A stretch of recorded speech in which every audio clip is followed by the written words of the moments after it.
Bonjour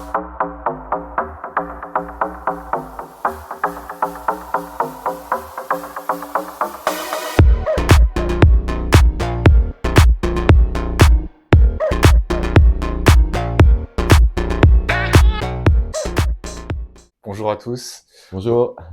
Plutôt bonjour Anthony. Bonjour, ça D'avoir va? anticipé, oui, ça va bien. Merci d'accorder cette interview. C'est un moment un peu particulier pour toi. C'est la première interview que tu donnes après avoir malheureusement été forcé d'annoncer ta fin de carrière, si on peut dire. Exactement, première interview.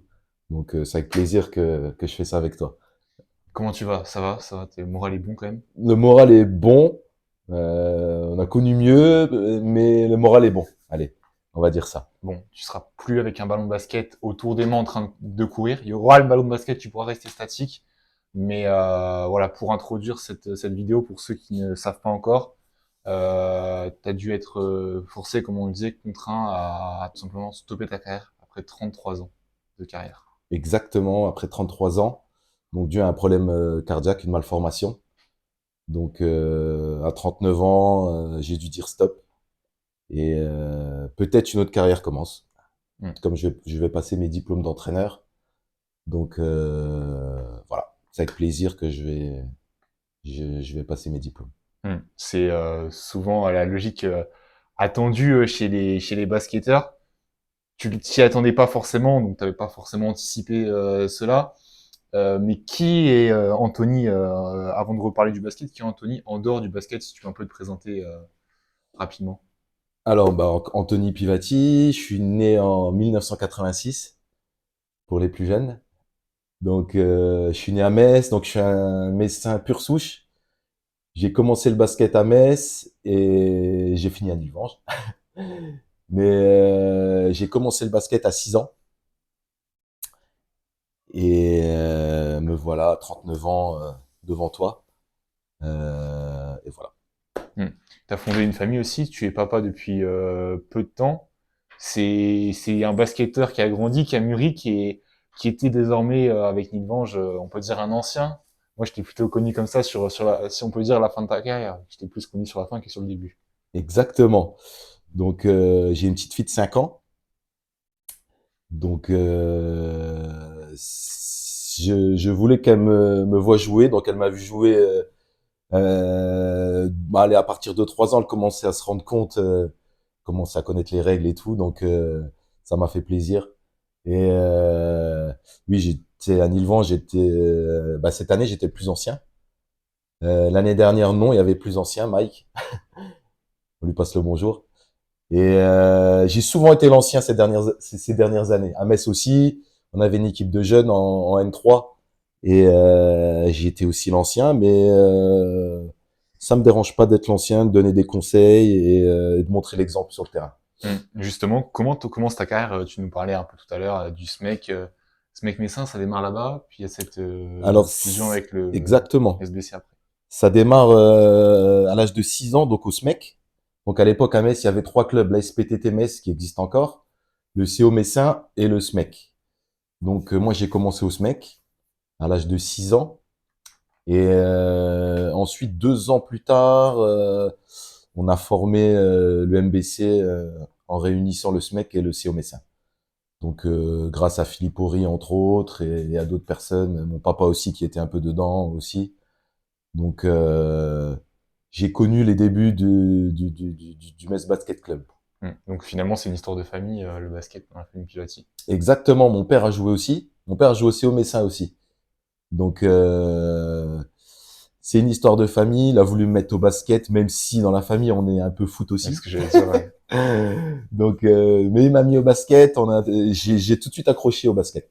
J'ai tout de suite accroché et voilà, j'ai jamais arrêté, hein, jusqu'à 39 ans. Et le côté footeux, c'est, t'as jamais touché un ballon ou... Alors, le côté footeux, j'ai beaucoup de personnes dans ma famille qui jouent au foot. Donc, c'était pendant les vacances, c'était un passe-temps. Et donc, bon, on est une famille d'Italiens, donc bon, le foot, c'est un peu une religion chez nous. Surtout dans la région d'Italie d'où je viens, c'est la région de Naples, donc c'est voilà Maradona, etc., etc. Donc le foot, c'est une vraie passion. Ouais, j'allais venir, l'Italie, tu n'y es pas né, mais t'as la double nationalité d'ailleurs, je me demandais. J'ai la double Voilà, nationalité voilà. parce que mes parents sont italiens, mes grands-parents forcément sont italiens. D'ailleurs, j'ai perdu ma grand-mère il y a 2 semaines, donc paix à son âme. On la salue si elle nous entend de là-haut. Et donc oui, bah, j'ai la double nationalité italienne et je vais quasiment tous les ans en Italie. J'ai plein de familles en Italie, donc voilà. Mm. Il y a des petites rivalités qui se sont créées, si on avance un peu dans le temps, on reste quelques étapes. Souvent, on te trouvait un côté un peu tricheur, un côté taquin. C'est ce côté italien qui ressort un peu aussi. Alors, je sais pas si c'est ce côté italien, mais c'est vrai que j'ai jamais aimé perdre. Donc le petit côté tricheur, oui, surtout à l'entraînement, c'est vrai, mais c'est pas mes coéquipiers qui vont dire le contraire. Mais il y a d'autres tricheurs aussi, surtout dans l'équipe de cette année. Enoch, on dira Annie rien. Vange Là, aussi. Anil Vange. Donc On va en parler voilà. dans quelques instants, mais si on peut revenir un peu sur le commencement, parce que personnellement, il y avait peu de sources à l'époque. Est-ce que tu peux un peu nous raconter tes années jeunes finalement, ta carrière, comment ça s'est passé? Il y avait peut-être pas les 18 France à l'époque, du côté de Metz. Si, Si, si, si, si, si, à si, si, Metz, si, ouais. si, si. Alors, c'était pas U18, c'était KD France. Cadet France à Metz, ouais. Alors, moi, j'ai commencé, donc après, il y a eu l'Union, on s'est retrouvé Ouais, au MBC. Ensuite, il y a eu les Minimes France. Ça équivaut U15, ouais. U15, voilà. Donc on avait une belle génération avec Aldo Curti, Aurélien Salmon, voilà. Ensuite, donc j'ai été au Pôle Espoir jusqu'en troisième.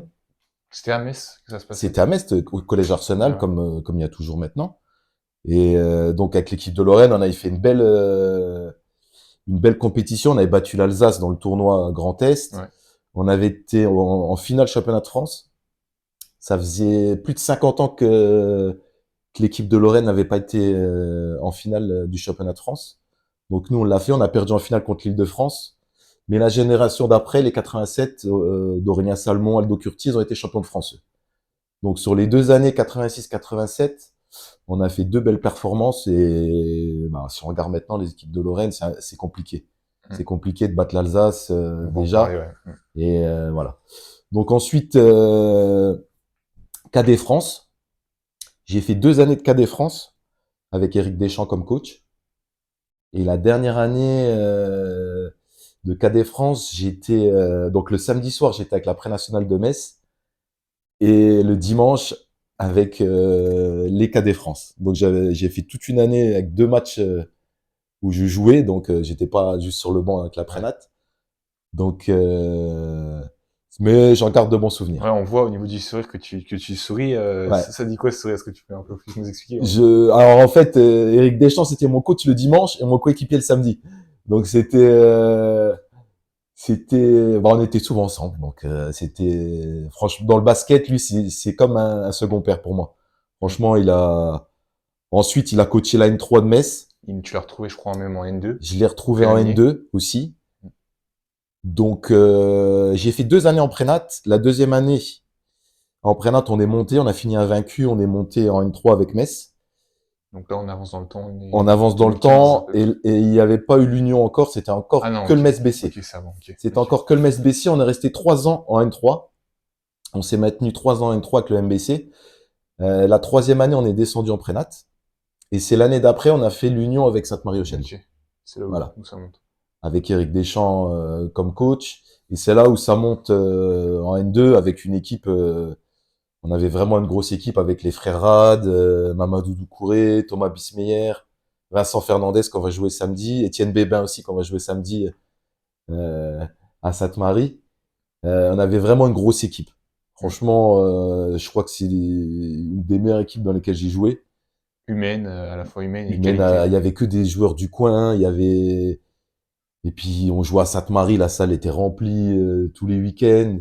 C'était vraiment cette année-là, c'était incroyable. Donc on monte en N2 et après on a un peu plus joué à Metz.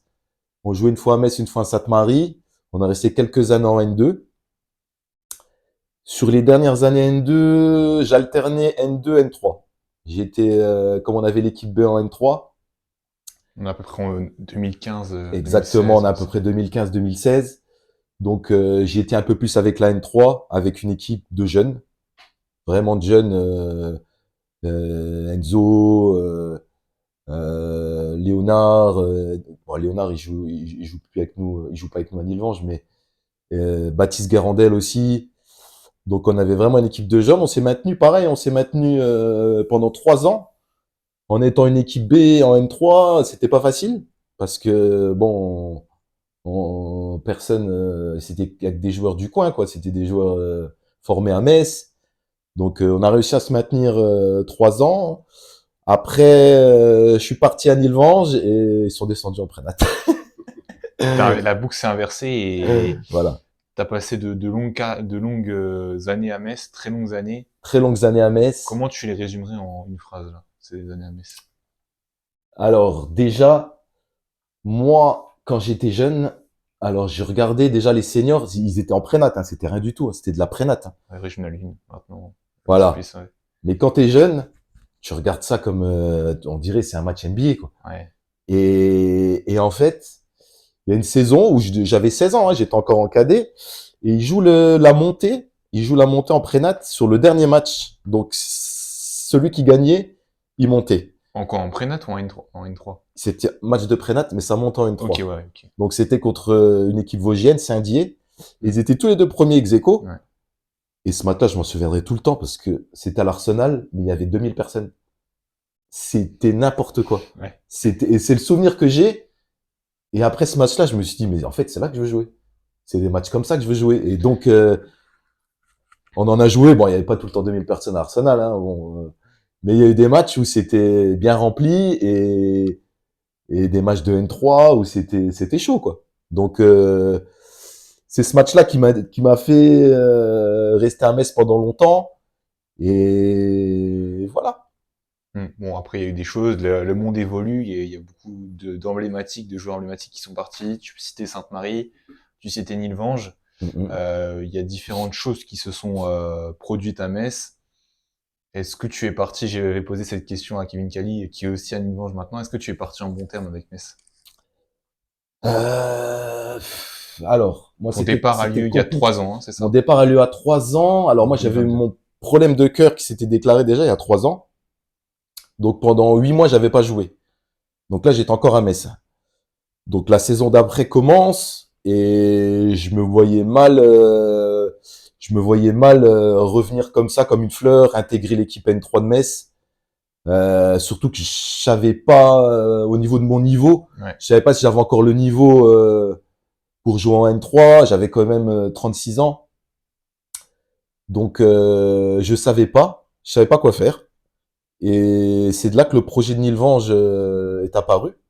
Que le coach Tomban m'a appelé, il m'a dit oui, on est une équipe en R2, il y a Enoch qui signe, il y a Aurélien Salmon qui est en sélection avec moi, qui signe. Bon, comme c'était de la R2, je me suis dit, bon, je pense que j'ai le niveau encore R2, même à 36 ans. Et c'est de là que je suis parti de Metz. Pas en mauvais termes, mais en gros, personne m'a dit de rester. Personne Ouais. m'a forcé à rester, quoi. Après, bon, après, ils ont fait leur truc. Ils avaient leur équipe N3, ils avaient leur équipe en N2 à l'époque. Donc, je me suis retrouvé à Nilvange et après, Nilvange, c'était que du bonheur, pareil. Que du bonheur. Que du bonheur à Nilvange. Est-ce que juste avant de repasser sur Nilvange, est-ce que Metz, on peut dire que c'est ton club ou ça a été ton club de cœur? Ah, c'est mon club de cœur C'est ton club de encore. cœur, ouais. C'est mon club de cœur encore. Après, je vous mens pas que pour moi, Nilvange, C'est une famille. ça aurait été ma dernière année. Ça aurait été ma dernière année. Je l'avais annoncé à Aurélien. J'aurais aimé finir la saison de Tu vas la N3. finir. Et Tu je vas vais la la finir finir. sur le banc. Voilà, je vais la finir sur le banc. Mais j'aurais aimé faire une saison en tant que joueur à Metz, que ça soit en prénat ou en N3 la saison d'après. Alors, j'aurais aimé, c'était dans ma tête. Ah, revenir à Metz, c'était Revenir à Metz, c'était dans ma tête. Et moi, je l'ai confié à des amis proches, des anciens joueurs et tout. Je leur avais dit que j'aurais aimé finir une saison avec les jeunes à Metz, les aider à remonter en N3 ou les aider à se maintenir en N3. Mais bon, c'est pas ça, c'est Donc ça, pour l'instant, tu es ça à peut pas se faire. Nilvange, tout se passe bien, vous avez gagné votre premier match contre Alfortville et pas plus tard que samedi. On est Exactement. lundi, donc il y a un derby à jouer contre Sainte-Marie, vous êtes désormais en N3. Juste pour revenir un peu à Metz, Mhm. donc tu parlais de pré-national, national 2. Quand il y a l'arrivée de la nationale 2, il y a davantage d'argent qui est injecté dans le club. Comment ça se passe, une situation d'un joueur, on peut dire amateur, mais au plus haut niveau de l'amateurisme, si on peut dire. Exactement. Alors, moi, j'ai vu la transition, vraiment la transition entre amateur, semi-pro et ça finit en pro. J'ai vu Ouais. les trois périodes. Donc, quand on arrivait à la N2, la première année, c'est l'arrivée de joueurs comme Mamedi Diawara, Patrice Mbionda, tu connais, je pense. Ouais. Donc, c'est la génération là qui est arrivée. Super génération d'ailleurs. Super équipe la première année avec, on avait fini haut de tableau, je m'en souviens. Haut de tableau directement la première année, on avait fini quatrième ou cinquième. Et ouais, c'était plus du semi-pro. Il y avait des mecs qui bossaient à côté, il y avait des mecs qui faisaient que ça. Et c'est vrai qu'ensuite, par la suite, on a vu la différence. Il y a de plus en plus de monde dans les tribunes. Ça s'est professionnalisé. Donc, j'ai vraiment connu toutes les transitions Mm. jusqu'à maintenant. Ben, je suis pas dedans, mais Mm. jusqu'à maintenant en N1 où c'est vraiment que du professionnel, quoi. Mais toi, personnellement, tu as toujours dû travailler à côté et t'entraîner, parce qu'on sait que même en National 2, chez certains clubs, c'est quelque chose d'assez prenant. Est-ce que tu peux un peu nous raconter en quelques lignes, enfin, Exactement. Moi, comment? j'ai toujours travaillé. Je travaillais le matin et j'ai toujours fait en sorte que j'ai mes après-midi pour aller en entraînement, pour faire mes entraînements le soir. Mais ça me dérangeait pas. Au contraire, hein, moi, ça me dérange pas de me lever le matin et de m'entraîner jusqu'à 23 heures le soir. Donc, c'est avec plaisir que je faisais ça. Je me suis jamais plaint. Et voilà, ça me dérangeait pas. Au contraire, c'était même mieux. C'est un mode de vie que t'affectionnes, quoi. C'est un mode de vie que j'affectionne et c'est ce qui fait que j'étais en forme encore jusqu'à 39 ans, là. T'es toujours en forme, C'est si on gentil, peut dire. merci. T'es toujours en forme, tu te sens toujours en forme là, personnellement? Franchement, oui, oui, oui. J'ai fait la prépa Ah cette ouais. saison, j'ai fait tous les matchs amicaux et je me sentais bien. Donc voilà, voilà. Bon, c'est une décision importante. On pense bien fort à Ludo Vati, on en parlait juste avant de démarrer cette interview. Là, j'ai pas d'autre nom en tête, Exactement. On mais pense fort c'est à terrible. Ludovati qui a connu ça lui quand il était en pro et il avait perdu. Bah, il a pas pu continuer sa C'était carrière à en pro. Gravelines, je crois, Ouais, quelque chose comme exactement. ça. Donc, il a pu poursuivre sa carrière en Reprendre. N2 et Il a bah, vécu une finale en plus à Bercy, je sais pas il a si vécu tu une sais. finale à Bercy Coupe de France, ouais. et ouais, lui, ça lui est arrivé pareil à un entraînement. Je crois il était à Toulouse. Auto-hack, ouais. À Toulouse, donc voilà, c'est arrivé aussi au papa de Nicolas Batum que vous connaissez tous, Mm. qui est décédé sur un terrain aussi devant son fils qui avait 2 ans, Nicolas. Ouais, donc c'est des choses qui peuvent arriver et on n'a pas envie de prendre le risque. Mais peut-être que tu es rassuré, bah, en tout cas personnellement, de te dire que voilà, il y a une science qui suit, qui continue. Mais on n'est pas là à se dire aujourd'hui qu'on peut bah, prolonger encore, mais peut-être que dans les générations à venir, bah, les joueurs auront des accompagnements pour pouvoir continuer à jouer. Exactement. Donc là, je m'adresse même aux plus jeunes, aux parents qui ont qui ont des enfants qui jouent, ou même les parents eux-mêmes, ou des joueurs adultes. Une échographie cardiaque, ça dure une demi-heure et c'est gratuit. Donc, faut pas hésiter, au moins en faire une tous les 2 ans, parce que moi, on a découvert ça, j'avais 36 ans et j'avais rien avant, quoi. J'avais pas de symptômes, j'avais rien. Donc, C'était pas génétique, pas du tout dans ta c'était famille. pas génétique. Ouais. Donc, c'est un médecin qui a un stéthoscope, Ouais. il a senti un souffle au cœur et il m'a dit, bah, par hasard, va faire une écho cardiaque. Et c'est là qu'on a découvert la malformation. Mm.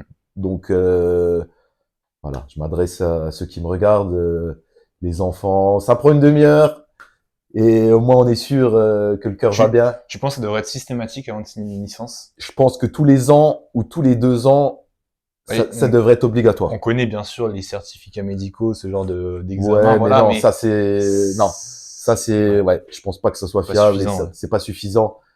Vraiment, une échographie cardiaque, ça montre l'état du cœur, donc ça, on voit tout maintenant. On est en 2025 maintenant avec on voit tout. Donc peut-être pas tous les ans, mais tous les 2 ans au moins, ça serait pas mal. c'est Pour le assez. basket comme pour d'autres sports. Pour d'autres sports aussi, hein, je parle, ouais, même pour ceux qui font pas de sport aussi. On sait Je jamais. sais que c'est un sujet très important, Oui, mais c'est un sujet important, ouais. ce qu'on pouvait se dire, c'est qu'en plus, on sait que ça, potentiellement, techniquement, ça arrive potentiellement aux personnes qui sont très grandes, ce problème. D'accord. Mais, enfin, en tout cas, je crois, mais tu es meneur et tu es plutôt petit. Et finalement, moi, je voulais me dire, petit par la taille, mais grand par le talent, parce que tu as réussi à montrer une carrière à moins d'1m80, jouer C'est vrai. jusqu'en N2, quoi, finalement. Est-ce que tu peux nous expliquer comment ça s'est venu et C'est vrai. Après, à l'époque, peut-être c'était différent que maintenant. allez, voilà ce que Ouais. j'allais dire. Les profils de joueurs étaient différents avant, mais j'étais quand même le plus petit. Mais les joueurs de 2 mètres qui jouaient dans l'aile ou qui jouaient à la main, ça n'existait pas. Quand j'ai commencé le basket, ça n'existait pas. Mais après, on essaie de compenser par autre chose, par Shoot. le shoot, la défense, puis C'est déjà suffisant. le mental. Ouais. Et quand on est un joueur petit, il faut compenser Ouais. par autre chose. Et il y a plein de joueurs enfin plein, non. Quand je vois encore hier le meneur de la Turquie qui fait 1m85 et finale de l'Euro qui fait Sangoon. non, Je sais pas. Larkin, Larkin, ouais, Sean Larkin. Shane Larkin. Donc c'est possible. Donc c'est possible. En tout cas, ça n'a jamais été une barrière pour toi Ça a jamais, non, ça et a jamais été une barrière pour moi. Après, même si je préférais jouer dans l'aile que jouer à la main, mais à un moment donné, vu ma taille, j'étais obligé de me décaler à la main. Voilà. et finalement, c'est Anthony Tomba avec qui tu as fini ta carrière à Nilvange. Si on repasse du côté de Nilvange, tout à l'heure, tu parlais de la R2. Il te connaissait déjà bien puisque vous aviez vécu 1 ou 2 saisons, il me semble, à Metz. 2 saisons à 2 Metz. saisons. Ça s'est fait facilement, j'imagine. Et c'est aujourd'hui un ami, si on peut dire, pour toi. C'est plus qu'un coach, c'est vraiment un très très bon ami, même si on s'engueule de temps en temps, hein. Mais bon. Et ça va Et continuer ça va continuer. au coaching. Non, on s'adore. Mais en fait, ça n'a jamais été un problème. On s'est toujours engueulé pour le basket, mais dans la vie à côté, s'il avait besoin, j'ai toujours été là, il a toujours été là pour moi, et on se sait. Mais oui, il est arrivé à Metz qu'en étant N3, donc je l'ai eu à Metz, je l'ai eu 2 ans à Nilvange, donc il m'a coaché 4 ans. Mm. Et non, que des bons souvenirs avec Anto. Et on va continuer, comme je vais être assistant cette saison sur le banc. Mm. Donc on va continuer à se côtoyer. Donc pour l'instant, t'as pas encore les diplômes. Non. Ça peut se faire. Ça peut se faire, ça va se faire en octobre d'ailleurs. Ok. Je vais les passer en octobre. J'ai commencé petit à petit, hein, comme on dit, step by step. Donc je vais les commencer en octobre et puis je vais donner un coup de main au club pour les U18, pour l'équipe B. Je vais essayer d'apporter mon expérience pour les jeunes et pour les moins jeunes aussi s'ils ont besoin. Et voilà. Donc je me suis mis d'accord avec le président. Il a été super cool. D'ailleurs, je remercie Julien Chaxel aussi, le président qui est super à Nilvange. Il m'a tout de suite dit j'ai envie que tu restes au club, etc., etc. Donc voilà. Parce que oui, tu es remarqué, tu as eu un bel hommage. T'as pas pu ramener ce petit cadre, mais Non, j'ai pas pu ramener le petit cadre aujourd'hui, mais j'ai eu un très bel hommage. Je les remercie encore. Je remercie tout le monde à Nilvange, la ville de Nilvange aussi, qui nous suit aussi depuis 3 ans. Donc le président, le GM, les joueurs qui ont été avec moi, qui sont encore avec moi, qui m'envoient tous des messages, qui m'appellent, qui ont versé des larmes aussi quand je leur ai annoncé. C'était pas facile. Un entraînement le jour où j'ai annoncé que j'arrêtais. Ça montre l'esprit d'équipe qu'il y a dans ce groupe. Donc bon début de saison à Nilvange. Tout se passe bien avec Anthony. 2 montées de suite. Mm-hmm. Même 3, si on peut dire, avant que tu arrives, puisque le club était en Exactement. départemental. Exactement. On nous fait 5 là. 5 montées, ouais. 5 montées. 5 montées, c'est vrai, de successives. Exactement. Okay. Mais moi, je suis arrivé en R2. Donc, je suis arrivé en même temps que Enoch Afa, Gary Florimont, Aurélien Salmon. Donc, pour de la R2, vous connaissez les CV de ces joueurs. C'était plutôt pas mal. Donc, on a passé une bonne année en R2. On a passé une bonne année. Ensuite, la prénat, c'était un peu plus difficile. On a eu des matchs où c'était un peu plus accroché, mais on a fait le job. Il y a eu une défaite en saison Il y régulière. a eu une défaite, oui, en Alsace. Mais il y a eu des matchs où on s'est fait accrocher, c'était pas facile. Mais on a fait une bonne saison dans l'ensemble. Et ce groupe-là, faut garder ce groupe-là jusqu'au bout. Et bon, après, même si on a eu des recrues cette année, qui vont nous apporter, qui vont nous aider à peut-être jouer le haut de tableau. C'est l'objectif. C'est l'objectif, le haut de tableau. Voilà. Le haut de tableau, pas la montée. La montée C'est un bonus ou pas, entre nous, là, aujourd'hui? entre nous, c'est un bonus. Ouais. C'est pas l'objectif du club. L'objectif, c'est mais si préparer des choses. Voilà, c'est préparer des choses. Si on finit premier, bien sûr qu'on va accepter la montée. Mais si on finit deuxième, troisième, ça sera pas une mauvaise saison. Mm. Donc objectif très haut de tableau, on va dire. Donc tu vas commencer cette nouvelle mission. Voilà, je perdais le fil tout à l'heure pour le retrouver maintenant. C'était prévu parce que la fin de carrière approchait, même si t'espérais sans doute pouvoir jouer le plus longtemps possible et en National 3, t'as largement encore le niveau pour jouer peut-être jusqu'à 45 ans peut-être. Si tu t'étais fixé un âge ou pas? Alors je m'étais pas fixé d'âge. Ouais. Je m'étais fixé une année en plus à Metz. Oui, déjà. donc ouais, t'as fait Voilà. des années à Metz, ouais. Ensuite, C'était atteint les 40 ans peut-être. ça aurait été, ouais, j'aurais eu 40 ans. Si les genoux, si les blessures me l'autorisent, j'aurais aimé continuer à jouer. J'aurais aimé continuer à jouer. Et même si j'avais toujours en tête l'idée de coacher, Okay. ça m'a toujours plu de donner des conseils, donner même des conseils aux coachs. Hein. Les coachs, ils ont besoin de conseils aussi, des anciens. Ça m'a toujours plu. Donc, j'avais cette idée de coaching en tête, mais pas tout de suite. On t'a vu plusieurs fois avec la tablette la saison dernière pendant les matchs. Voilà, quand le coach me l'autorise. Voilà, on m'a vu un peu avec la tablette, mais non, je me voyais encore jouer quelques années encore. Voilà. Tu nous parlais de ce côté de filiation avec l'Italie. Tu as la double nationalité, hein, pour ceux qui auraient, les petits malins qui auraient essayé de reprendre l'interview que maintenant. On va le répéter, c'est très important pour toi. On sait, est-ce que tu supportes d'abord la France, d'abord l'Italie? Est-ce que tu peux nous dire là? Alors, je vais pas me faire des amis. Moi, c'est l'Italie, je suis désolé. Hein. Que ce soit foot, basket, tous les sports. Tous les sports. Ouais. Tous les sports, c'est l'Italie. Après, c'est la rivalité hein, quand on est voisins. C'est quoi, c'est Napoli là ton... C'est Napoli. En plus, j'ai un bracelet I Love Napoli. Donc, bon, c'est sur moi. Voilà. Donc, bon. Après, ça, c'est quand j'étais petit, voilà, j'allais voir les matchs en Italie avec mon père, même mon grand-père. Bon, c'est une histoire de famille. Donc, et puis la rivalité avec la France, c'est depuis 98, la Coupe du Monde 98. Coupe du Monde 2006. Ah, ça, on va en revenir à la fin, ça. L'Euro 2000 déjà, l'Euro 2000 qui m'a fait mal. Pour les plus anciens, parce que je sais pas si t'as connu l'Euro 2000. Non, mais tu regarderas sur YouTube. Des noms. Des noms, voilà. Ligne, Et puis 2006, oui, bon 2006, c'était que du bonheur pour moi. Mais pour l'Italie, que ce soit le basket. Voilà. Et pour le basket aussi, parce que l'Italie a gagné un Euro de basket en France en 99. Ok. Ouais. Voilà. Donc en 1999, avec l'époque Carlton Myers, pour les plus anciens, vous regarderez, c'est un super joueur italien d'origine jamaïcaine. Donc on a gagné un Euro en France. Et sinon, l'Italie a toujours eu des gros clubs en Euroleague, Kinder Bologne. Voilà. Si on te dit Paris Basket ou par exemple Bologne ou Milan.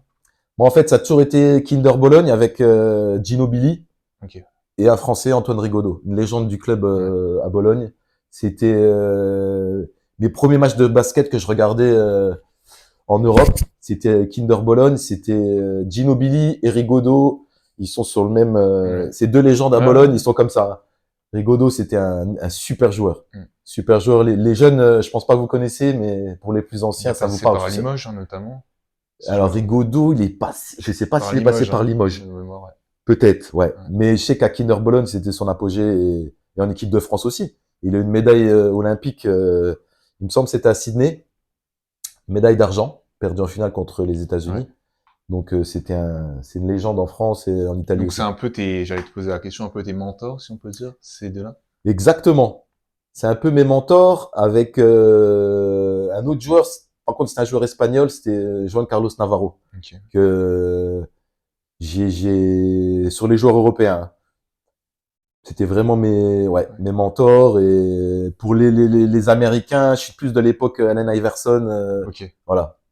C'est ton C'était, enfance, quoi, ouais, c'est finalement. mon On avait aussi enfance, l'initiation. l'époque Kobe Bryant, Allen Ouais. Iverson. Et puis Allen Iverson, comme c'était un joueur de petite taille qui Ouais. jouait en NBA. Donc, voilà. C'était un petit peu mon mentor aussi. Mm. Mm.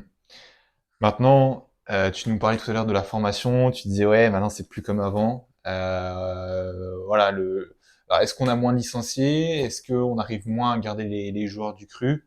Forcément, j'imagine que tu as dû échanger avec des figures comme Yousri Boileg, Philippe Ouais, ouais, Horry. ouais, On n'a ouais. pas trop parlé de Philippe Horry, qui a été quand même aussi quelqu'un d'important dans ta carrière, qui est un Exactement. grand coach. Damien Jean-Joseph aussi, qui a été un adversaire, un coéquipier. Alors, un coéquipier Ouais, aussi. Mais je reviens à Philippe Horry. Alors, Philippe Horry, il était aussi au Messin quand j'ai commencé le basket. Et donc, comme je t'expliquais, mon premier match de ma carrière, donc j'avais 6-7 ans, c'était contre Philippe Horry. Et le dernier match que j'ai joué, c'était la semaine dernière contre Philippe Horry aussi, qui est assistant à Sainte-Marie, en amical. Donc voilà, c'est un petit clin d'œil. Et Philippe Horry, bah, c'est lui qui m'a fait aimer le basket quand j'étais jeune. Donc il m'a ramené au pôle espoir, c'était le coach de l'équipe de Lorraine. Philippe Horry et Eric Deschamps, c'est vraiment deux pères pour moi. Et je les remercie infiniment encore maintenant. Ils ont toujours été là pour moi et je les oublierai pas. Voilà. Et en revenant à Damien Jean-Joseph, coéquipier d'abord, ouais. coéquipier vraiment super mec, super joueur. Vous êtes appris mutuellement les choses, vous avez quasiment le même âge, hein, si je me trompe pas. Il est un peu plus jeune Un que peu plus jeune, moi. ouais. Ouais. Il est un peu plus jeune que moi, mais Damien, il a c'était et surtout un sacré défenseur aussi. Et voilà, donc samedi prochain, on sera adversaire. Voilà, et c'est un excellent coach aussi. Je l'ai Tu vas pas eu en donner un tant que peu de coach. conseils là? C'est compliqué maintenant qu'il te donne des conseils, hein. Voilà, non, mais il a pas besoin de conseils. Non, qui te donne des Ah, conseils qui me peut-être donne des conseils, pour oui. le Ah coaching. bah oui, bien sûr. Tu Oui, penses oui, que ça sera oui, oui. possible là? Ah, bien sûr, bien sûr. Ah, Damien, je prendrai ses conseils avec plaisir. C'est quelqu'un en plus qui s'occupe du pôle. C'est lui maintenant qui dirige Espoir, ouais. le pôle Lorraine, ouais. espoir et l'équipe de Lorraine aussi. Donc c'est quelqu'un, voilà. Donc Damien, quand il parle, on l'écoute et voilà.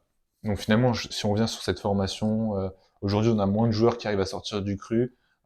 Si je prends un peu ma génération et les générations un peu avant, on a des Mhm. Maël Amon Crespin qui sont en Pro B, des Mhm. Simon Correa qui n'a toujours pas trouvé de club Exact. à Ouais. l'heure actuelle. On a des Marvin Wade, je sais pas si tu connais ce petit jeune là, qui arrive des Vosges, qui est à J'ai joué, Lasvel, j'ai joué avec contre son, son père. Ouais. j'ai joué Donc, avec et contre son Avec, père. Parce que ouais, son père joue à Metz 1 an, ouais, Ousmane. ouais.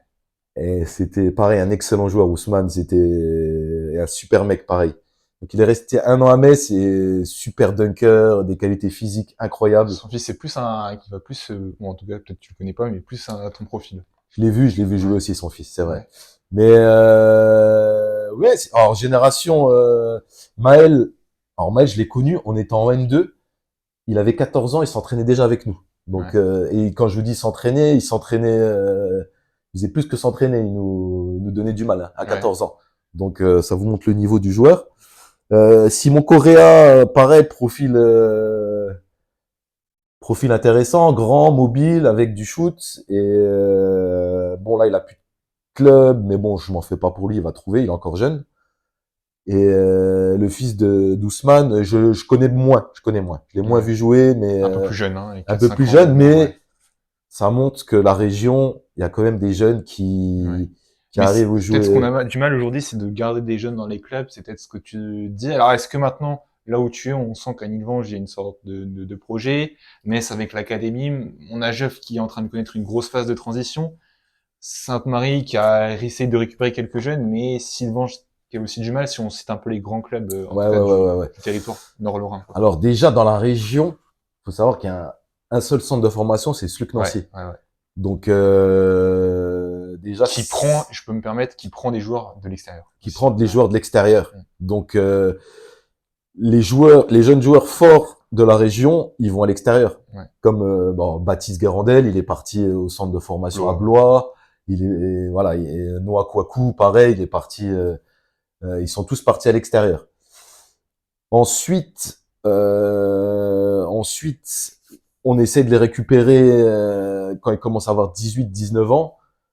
Mais si on leur présente un projet pré-national, c'est compliqué pour eux. C'est compliqué de sortir du centre d'information et de venir en pré-national. Ouais. C'est minimum N3, N2. Ouais. Après, je dis pas qu'ils ont le niveau, mais dans leur tête, ils ont plus envie de jouer en National 3, en N2, que de leur présenter un projet en pré-national. Donc c'est pour ça que on a du mal à faire revenir les jeunes.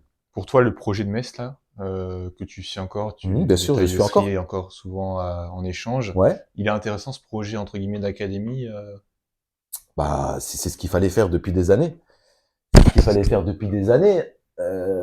Actuellement, ils ont mis les moyens. Ils ont mis des logements pour les jeunes. Donc ça, forcément, ça aide. Ils ont pu attirer 4-5 jeunes qui étaient pareils en centre de formation. Donc ils peuvent les loger. Donc ils vont s'entraîner avec la N1 et ils iront jouer avec la pré-nationale. Donc c'est ce qu'il fallait faire depuis longtemps. Donc ils l'ont fait cette année et j'espère que ça va durer. Il y a un nouveau projet, on n'a pas beaucoup parlé et je m'en excuse auprès des fans et des supporters de Nilvange, du public. Tu te sens bien dans ce club, tu te sens vraiment bien et tu as envie d'y rester parce que tu nous parlais de cette saison que tu souhaitais faire à Metz. Ouais. Mais bon, j'anticipe beaucoup, j'aime bien faire ça. Je sais pas si c'est une bonne idée, mais est-ce que tu souhaites rester l'an prochain déjà à Nilvange? Alors moi, je voulais faire ma dernière année à Nilvange. C'était plus, je voulais faire encore une année. C'était plus par rapport à mon niveau. Ouais. Donc je me voyais mal encore jouer. Bon, si ça monte, jouer en N2, ça aurait été pas possible pour moi. À 40 ans, c'est pas possible, on va pas se mentir. Et j'aurais plus, rester un an en tant que joueur, rester un an à Nilvange et finir à Metz tout doucement. Mais le projet de Nilvange, moi, ça m'a tout de suite plu parce que c'est avec des jeunes que j'ai joué. J'ai joué à Metz avec les Enzo, Baptiste, donc c'est des super jeunes. J'ai joué avec Enoch, les anciens, avec Kevin, avec Alex Carolac, Aurélien Salmon, on est en équipe de Lorraine ensemble. Donc c'est une famille. C'est une famille, on a un groupe, franchement, c'est un groupe extraordinaire. C'est un groupe, je sais pas comment vous dire, mais on se sent super bien. Il y a des nouveaux qui viennent, mais ils nous disent, mais ouais, on se sent bien, on est super bien accueillis. Est-ce que tout le monde se retrouve finalement? Parce qu'on a Sainte-Marie aussi, il y en a des anciens qui sont en train de se retrouver. Ouais. Et Nilvange aussi, tout le monde se retrouve. Et Metz, c'est un peu plus nouveau, quoi, finalement. Metz, c'est un peu plus nouveau, voilà, là, surtout avec surtout la Nationale 1. Après, c'est le choix des dirigeants. Après, ils ont fait leur choix, ils se sont séparés de certains joueurs. Mais si on revient vraiment, c'est vraiment les deux, en fait, Sainte-Marie et Nilvange qui sont en train de faire gonfler peut-être et vous offrir finalement à tous une belle fin de carrière, en fait, ces deux projets. Exactement, parce qu'après, ensuite, il y a Jeuf où c'est un peu plus compliqué. Sylvange, c'est compliqué. Ils étaient en N3 il y a pas longtemps, c'est compliqué. Donc oui, Sainte-Marie, Nilvange et Longwy aussi. Longwy, il faut pas oublier Longwy qui a une superbe équipe qui va jouer le haut de tableau aussi et qui est aussi des anciens de Jeuf, des anciennes de Longwy aussi et pas oublier Longwy aussi. Donc assez confiant là, si on peut dire en fin d'interview pour le futur du basket local. Franchement, ouais, je m'en fais pas. Pour ces trois clubs-là, ils sont entre de bonnes mains, c'est super bien coaché. Puis Longwy, c'est une institution. Longwy, c'était en National 1. Donc Longwy, ils s'en sortiront toujours. Sainte-Marie, c'est pareil. Et Nilvange, ça a l'air insolite, donc ça va s'en sortir aussi. Maintenant, il y a un match, aller gagner un derby. Exactement. Un appel aux supporters, là. Un appel aux supporters. Est-ce qu'on va battre une affluence? Toi, tu parlais de 2000 personnes à l'Arsenal. C'est surhumain. Est-ce qu'on va retrouver ces affluences des grands derbys? On n'a pas trop parlé de Jeuf, mais Sainte-Marie-Jeuf. Est-ce que maintenant c'est Sainte-Marie-Nilvange qui peut s'installer, là? En faisant 800 personnes dans la salle, c'est possible? Alors, le match est à Sainte-Marie. Ouais. Donc, Sainte-Marie, j'ai déjà vu des derbys Sainte-Marie-Jeuf où c'était bien rempli. Ouais. Bien rempli. Donc, j'invite déjà tous les supporters de Nilvange à aller à Sainte-Marie parce qu'on est super bien accueillis à Sainte-Marie. Il y a plein de bénévoles. On est super bien accueillis à Sainte-Marie et j'en garde que des bons souvenirs de Sainte-Marie. Donc, j'invite tous les supporters de Nilvange à aller nous encourager à Sainte-Marie. Ça va pas être un match simple. Les derbies, c'est jamais simple. Il y a de super joueurs en face. Il y a elle, que j'ai connu à Metz aussi. Adil, on n'a pas parlé de ce jeune aussi. Adil, j'ai joué avec son père, Adil. Donc, Adil, super joueur. Et puis, il y a les anciens, Étienne Bébin et Vincent Fernandez, qui étaient dans mon équipe quand on est monté en N2, avec Rousseau Sainte-Marie. aussi, il me semble, qui arrive de Rousseau Sylvange. qui arrive de Sylvange aussi. Et non, sur le papier, il y a une belle équipe. Ça va pas être un match facile. Ça Vous va aviez eu être- du mal en On préparation. avait déjà eu du mal en préparation. Et là, à l'extérieur, chez eux, va falloir faire un match sérieux. Donc voilà. Après, au niveau derby, s'il y a un derby, ça serait plus Nilvange au niveau de la proximité, c'est Nilvange-Longwy. Donc Ah ouais. ouais, C'est intéressant ce que tu il y a dis. un peu, il y a pas d'animosité, mais ça se chambre un peu entre les deux clubs depuis Ah ouais. l'année dernière. Suite avec l'équipe réserve de Longwy, c'est ça? Suite avec l'équipe réserve de Longwy, ça avait été un peu chaud, surtout à Longwy. Et si les gens se souviennent de ce match, ça va pas été simple pour nous. Et on avait gagné après prolongation contre une belle équipe de Longwy. Ils avaient beaucoup de jeunes. Ils nous avaient donné du fil à retordre. Donc, il y a pas une animosité, mais ça se chambre un peu et on les reçoit donc la 3e journée. En plus. Donc, je pense que la salle de Nilvange va être pleine à craquer. Délocalisé le match là. Vous allez les délocaliser, il n'y a pas le choix là. Non, je pense qu'il y a cette place. Mais et puis justement, la salle de Nilvange, plus il y a du monde, c'est un chaudron, il y a du bruit pas possible et ça va être sympa aussi. Donc les 2 prochaines journées, c'est à suivre et ça va être 2 matchs difficiles pour nous. En tout cas, pour l'instant, on garde cette salle. Il y a des projets flamboyants qui essayent de germer, qui sont en tout cas pas sur la table encore, mais dans les tuyaux, si on peut dire. Exactement. Après, c'est jamais simple de se séparer d'une salle historique. C'est jamais simple. Comme Même on parlait en off, oui, pourquoi on l'agrandit pas, c'est totalement. Toi, c'est inconcevable pour toi d'agrandir cette salle. Personnellement, c'est là où j'ai commencé mon premier match. Hein. C'est vrai que c'est assez mythique. ouais, c'est inconcevable parce que il y a une âme dans cette salle. Et c'est pour ça aussi que je suis parti jouer là-bas parce que moi, quand je jouais à mon époque, quand j'étais petit, j'allais voir des matchs seniors à Nilvange, mais c'était plein à craquer. Ils étaient en National 3, il y avait même une National 4 à l'époque. C'était plein à craquer. Et dans les années 70-80, c'était en pro. Et c'est vrai que les gens de là-bas, ils sont attachés à leur salle. Et je comprends parce que je suis comme eux. Moi aussi, je suis attaché au passé, aux choses qui se sont passées à l'époque. Donc, c'est pas facile. Mais après, c'est vrai que la salle pour de la N3, c'est autorisé. Mais je crois pour de la N2, c'est un peu compliqué.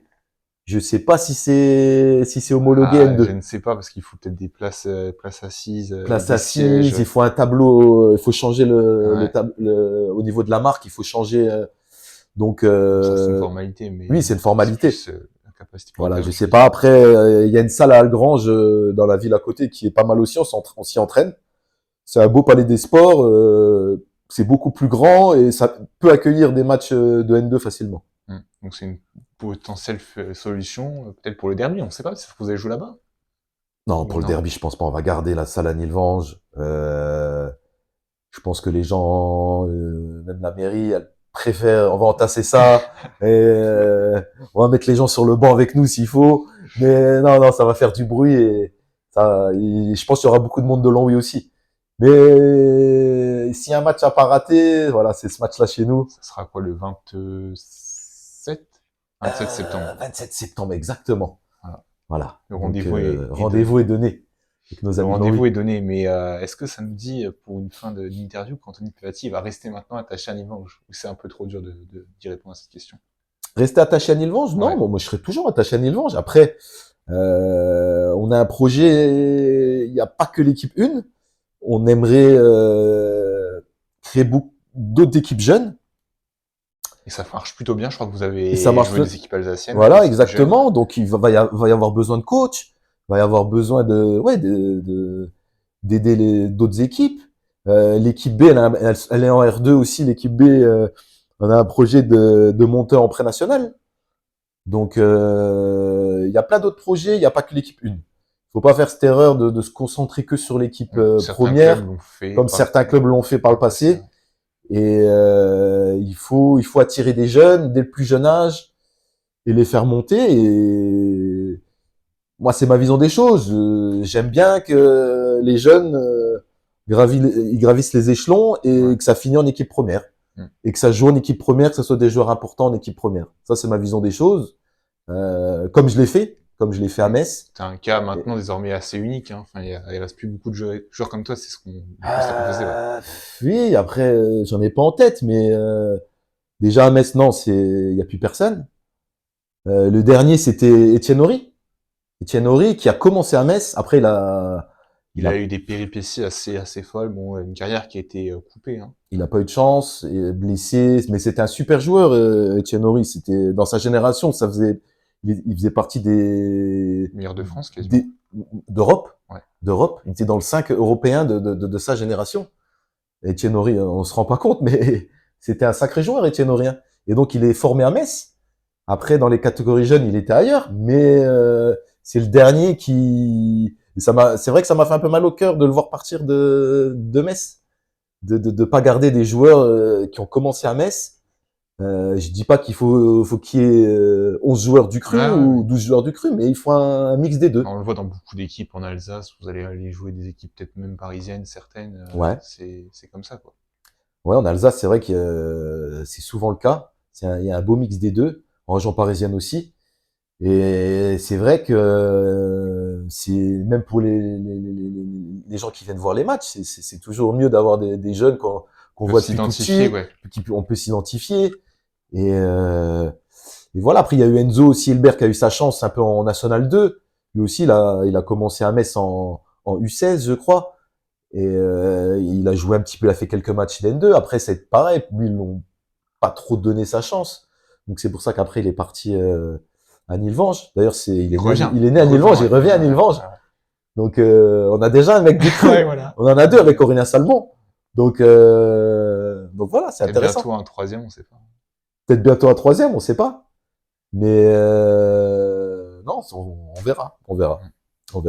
Mais en tout cas, le projet de revenir à Metz, que ce soit pour le coaching, c'est non pour l'instant. Pour l'instant, avec les circonstances, en fait, c'est les circonstances qui ont fait que tu te sens attaché, comme je disais, et tu as envie de t'inscrire dans le long terme à Nilvange. En tout cas, c'est ce que peut-être tu peux nous en dire. Exactement. Alors au niveau, comme je disais, au niveau pour jouer, je me serais pas vu à Nilvange, j'aurais pu eu le niveau, donc je serais parti. Mais au niveau du coaching, je me vois à long terme à Nilvange, surtout que, comme je vous dis, on est une équipe.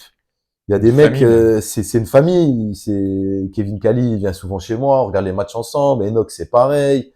Voilà, j'ai envie de rester avec eux, j'ai envie de dans le long terme avec eux aussi.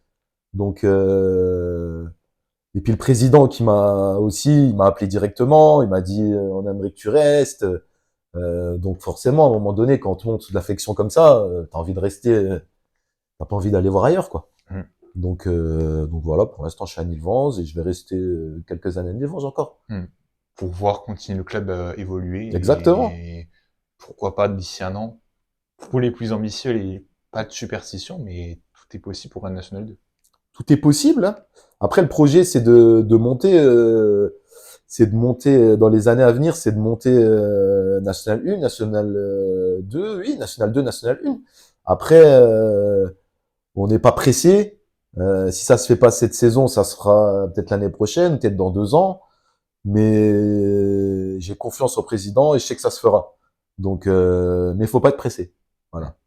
D'autres clubs ont été pressés, se sont pressés et on a vu que quand t'es pas prêt en N2, pas prêt en N1, c'est compliqué. Quand on se précipite trop, c'est compliqué. Donc, faut pas être pressé, petit à petit. Et moi, j'ai confiance au président et aux dirigeants et aux coachs. Et ça va le faire. Si maintenant tu pouvais résumer ta carrière en 1 mot, 2 mots, 3 mots, il faudrait peut-être 30 mots pour la résumer. Allez, on va te laisser quelques instants pour y réfléchir. Alors, déjà, moi, c'est esprit d'équipe.